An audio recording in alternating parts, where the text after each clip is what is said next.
제 채널의 메인 화면에서 재생 목록을 클릭을 해주세요. 그러면 재생 목록에서 뭐 산업안전기사, 산업안전산업기사, 지게차 뭐 이렇게 다 있을 거예요. 자, 다음 문제입니다. 지금부터는 지게차의 구조와 기능 관련된 문제를 확인해 보겠습니다. 문제입니다. 지게차를 주차할 때 취급사항으로 틀린 것은 무엇인가? 이거는 뭐 안전 관련 사항이죠. 지게차를 주차할 때는 1번 포크를 지면에 완전히 내려야 되고요. 2번 기관을 정지한 후 주차 브레이크를 작동시켜야 되죠. 사이드 브레이크 그걸 해야 되는 거고, 4번 포크의 선단이 지면에 닿도록 마스트를 전방으로 적절히 경사시킨답니다. 포크의 선단이 지면에 닿지 않고 공중에 떠 있으면 위험하겠죠. 그래서 지면에 닿도록 마스트를 전방으로 적절히 경사시키는 거예요. 하지만 3번 시동을 끈 후에 시동 스위치 키는 그대로 두는 게 아니라 키를 가져가야죠. 이거는 그냥 여러분이 일반적으로 생각해도 맞출 수 있는 문제예요. 자, 다음 문제. 지게차에서 리프트 실린더의 주된 역할은 무엇인가? 리프트 실린더는 리프트, 들어 올린다는 영어 단어죠. 그러니까 문제를 이렇게 보기를 봤을 때 포크를 상승 하강시킨다 해요. 자, 리프트 실린더가 아니고 만약에 틸트 실린더다. 그러면 틸트가 뭐야? 기울인다는 뜻이에요. 영어로. 그러면 포크를 앞뒤로 기울게 한다. 이게 정답이 되겠죠. 하지만 리프트 실린더의 주된 역할이기 때문에 포크를 상승 하강시킨다가 정답입니다. 다음 문제. 지게차에서 틸트 실린더의 역할은 무엇인가? 제가 방금 전에 말씀을 드렸죠. 틸트 실린더는 기울인다는 뜻이에요. 네, 그러므로 1, 2, 3, 4번 중에 여러분이 딱 보셨을 때 마스트 앞뒤 경사각을 유지한다. 경사, 그러니까 기울인다는 뜻이죠. 그러므로 정답은 3번 마스트 앞뒤 경사각을 유지시킨다. 다음 문제. 지게차의 마스트를 앞뒤로 기울이는 작동은 무엇으로 조작하는가? 자, 앞뒤로 기울인다고 했죠. 기울이는 건 영어로 뭐다? 네, 틸팅이라고 하죠. 그래서 정답은 1번 틸트 레버입니다. 다음 문제. 문제입니다. 지게차의 운행사항으로 틀린 것은 무엇인가? 1번 틸트는 적재물이 백레스트에 완전히 닿도록 한 후 운행한다.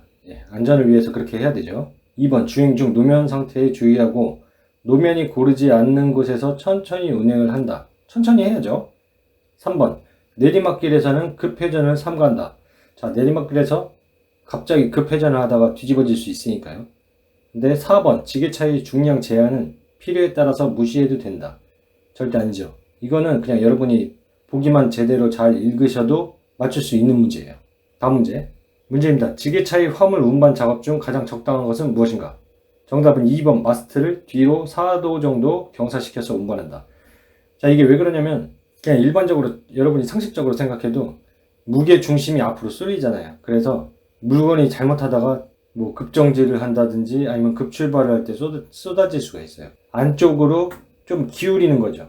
정답은 2번 마스트를 뒤로 4도 정도 경사시켜서 운반한다. 4도라고 뭐 외울 필요는 없고 마스트를 뒤로 좀 경사시킨다. 그렇게만 알고 계셔도 됩니다. 다음 문제. 문제입니다. 이번 문제부터는 조향장치 관련 문제를 모아봤습니다. 자, 동력 조향장치의 장점으로 적합하지 않은 것은 무엇인가? 동력 조향장치의 장점은 뭐냐면 1번 작은 조작력으로 조향 조작을 할 수 있고요. 2번 조향 기어비는 조작력에 관계없이 선정할 수 있고, 3번 굴곡 노면에서의 충격을 흡수하여 조향 핸들에 전달되는 것을 방지해야죠. 이거는 자동차랑 똑같습니다. 근데 4번 조작이 서툴러도 엔진이 정지되지 않는다. 요거는 장점, 단점 뭐 이런 거랑은 상관없는 거예요. 조작이 서투르면은 뭐 엔진이 정지되지 않는다, 정지된다 이런 류의 문제가 아닙니다. 그러면 정답은 4번이 되겠죠. 다음 문제. 조향 핸들의 유격이 커지는 원인과 관계가 없는 것은 무엇일까요? 정답은 2번 타이어 공기압 과대입니다. 타이어 공기압은 뭐 연비라든지 아니면 타이어 관리 관련된 문제가 있을 경우에 정답이 이제 좀 관련이 있는 문제지, 조향 핸들과는 타이어 공기압과는 관련이 전혀 없어요. 다음 문제. 문제입니다. 지게차의 일반적인 조향 방식은 무엇일까요? 여러분이 지게차를 한 번이라도 움직이는 걸 본 적이 있다면은 딱 보실 거예요. 이거는 보통 자동차랑 틀리네? 앞바퀴가 움직이는 게 아니라 뒷바퀴가 움직이는 거죠. 그렇다면 정답은 2번 뒷바퀴 조향 방식입니다. 다음 문제. 지게차의 토인 조정은 무엇으로 하는가? 이 문제를 풀기 위해서는 여러분이 토인이 뭔가를 알아야 돼요. 토인, 토아웃. 자, 토인은 뭐냐? 자동차를 위에서 아래로 내려봤을 때 앞 타이어의 앞부분이 안쪽으로 이렇게 안짱다리처럼 되어 있으면은 토인이고, 남자들 쩍벌 있죠. 그렇게 벌려서 있으면은 토 아웃이 되는 거예요. 그거를 조정해 주는 건 타이로드입니다. 타이로드. 잘 모르시겠으면 그냥 외우셔야죠. 자, 다음 문제. 타이어식 건설기계에서 앞바퀴 정렬의 역할과 거리가 먼 것은 무엇인가요? 정답은 1번 브레이크의 수명을 길게 한다. 앞바퀴 정렬은 브레이크의 수명과는 전혀 상관이 없습니다. 타이어와 관련된 이제 타이어 마모를 최소로 하고 방향 안전성을 주고 조향 핸들 조작을 작은 힘으로 쉽게 할 수 있는 거고요. 브레이크 수명과는 전혀 관계가 없어요. 다음 문제. 문제입니다. 이번 문제부터는 터보차저 관련 문제만 모아봤어요. 자, 기왕한 부품 중 터보차저는 무엇인가? 제가 예전에도 말씀을 드렸지만 터보차저는 과급기예요. 과급기. 공기를 억지로 더 주입을 시켜주는 장치. 그러니까 1번 실린더 내에 공기를 압축 공급하는 장치입니다.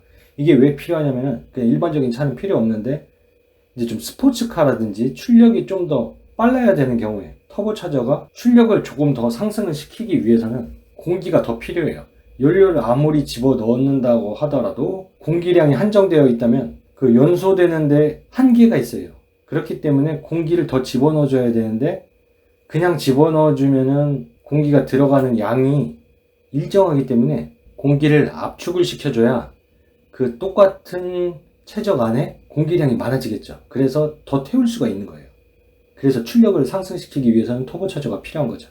그래서 정답은 1번 터보차저란 실린더 내에 공기를 압축 공급하는 장치입니다. 다음 문제.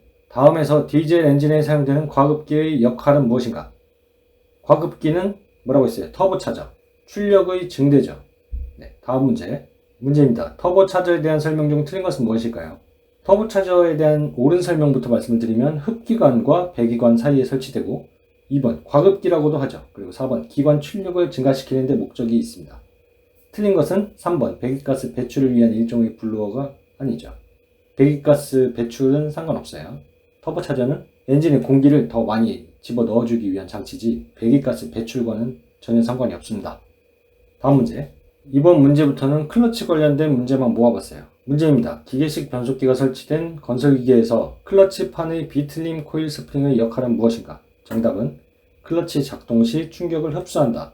그냥 뭐 딱 봐도 클러치판이 비틀림 코일 스프링이다. 그럼 뭐 충격을 흡수한다 이렇게 생각을 하시면 되겠죠.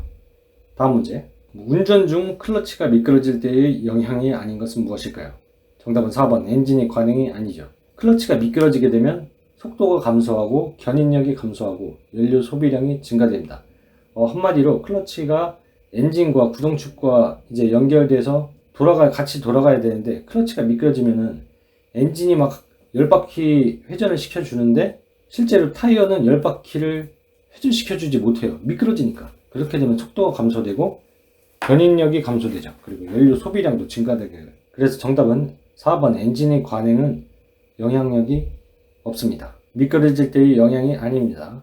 다음 문제. 자, 이번 문제부터는 펌프 관련 문제를 모아봤습니다. 문제입니다. 플런저 펌프의 장점과 거리가 가장 먼 것은 무엇일까? 정답은 구조가 간단하지 않고 구조가 복잡하다는 겁니다.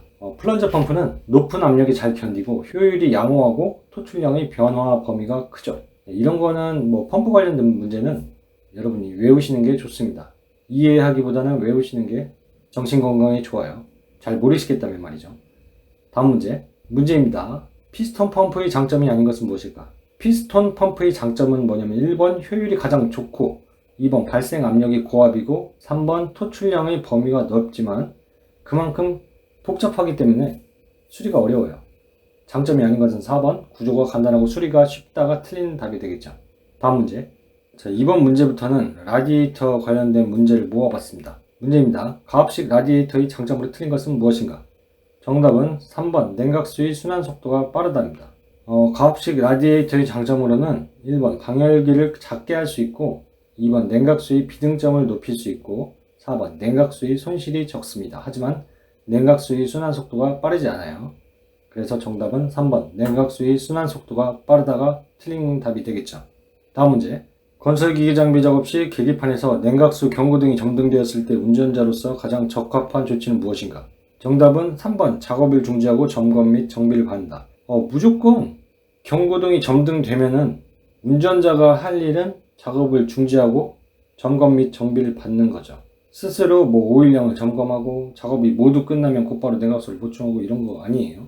냉각수 관련된 거는 여러분이 쉽게 뭐 필터를 교체하거나 그렇게 할 수가 없는 거죠. 그렇기 때문에 작업을 중지하고 정비를 받는 겁니다.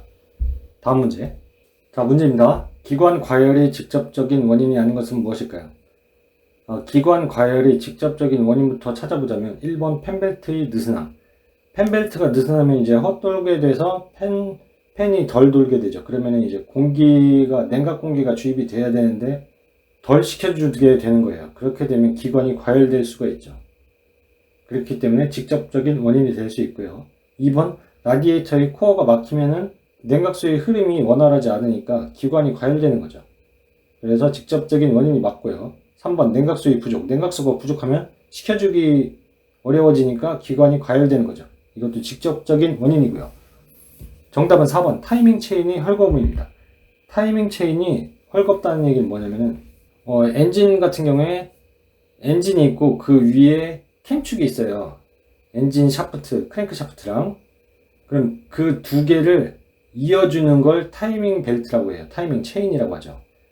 이게 왜 필요하냐면은 엔진이 이제 흡입압축 폭발 배기를 해야 되는데 엔진 위에 같이 붙어있는 캠축이 똑같이 이제 타이밍을 맞춰서 돌아야 되는데 위에서는 이제 흡입압축 폭발 배기하고 있는데 밑에서는 흡입이 조금 뭐 0.1바퀴 느리거나 뭐 그렇게 되면은 제대로 이제 열리고 닫히고 아다리가 안 맞는 거죠. 그래서 그 타이밍을 맞추기 위해서 타이밍 벨트, 타이밍 체인이라고 하는 게 필요한데 이 타이밍 체인이 헐겁다는 얘기는 기관 과열과 상관이 있는 게 아니라 엔진 시동이 되냐 안 되냐 그것과 관계가 있는 거예요.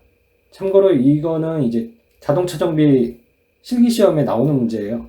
직접 타이밍 벨트를 조립하고 그게 시동이 켜지면은 합격을 할 수 있는데 이건 뭐 시동이 안 켜진다 그러면 무조건 불합격입니다. 그래서 타이밍 벨트는 기관 과열과 상관이 있는 것은 절대 아니고 엔진 시동과 관계가 있다 그렇게 보시면 됩니다. 다음 문제입니다. 압력식 라디에이터 캡에 대한 설명으로 적합한 것은 무엇일까요? 정답은 3번 냉각장치 내부 압력이 부합이 되면 진공 밸브는 열린답니다. 여러분이 이 문제를 풀기 위해서는 부합이 뭔지를 알아야 돼요. 부합이 뭐냐면 대기압보다 낮은 압력이에요. 한마디로 말해서 진공이 걸린다는 거죠. 그럼 진공이 걸리게 되면 진공 밸브는 열린다. 이렇게 외우시면 됩니다.